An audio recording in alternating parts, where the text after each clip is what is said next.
Des résultats substantiels en 2024 qui représentent un taux de 94%. Le cadre sectoriel de dialogue défense-sécurité s'en félicite.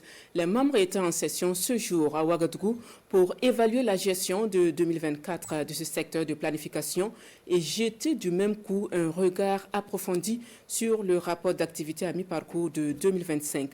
Les différentes étapes avec Roger Kam et Fanta Ouattara. Ce cadre sectoriel de dialogue défense-sécurité regroupe 7 départements ministériels. La défense, la sécurité, la justice, la solidarité, l'énergie, l'environnement et les affaires étrangères. Ils sont réunis ici pour évaluer la contribution du secteur de défense et de sécurité dans la politique nationale de développement.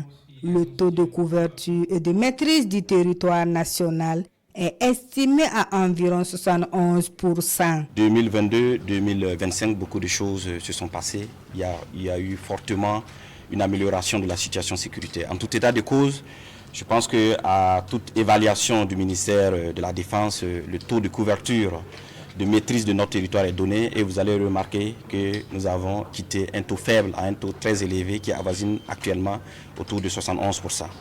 Également, vous allez remarquer que tous les grands axes d'approvisionnement et de connexion avec les pays voisins ont été libérés et que actuellement toutes nos forces peuvent aller partout sur le territoire national. Une performance en nette progression avec un taux d'exécution physique de 94% en 2024 contre 86% en 2023, un taux jugé satisfaisant.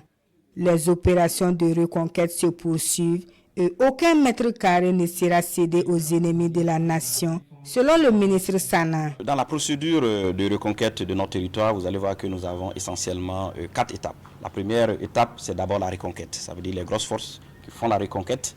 La deuxième étape, c'est la consolidation avec les VDP et les forces de sécurité intérieure. La troisième étape, c'est l'étape de stabilisation, de retour de l'administration. Et la dernière étape, c'est l'étape de normalisation. Donc, nous suivons ces étapes. Et tant que nous ne sommes pas à la phase de normalisation, il va de soi que les grosses forces restent sur place.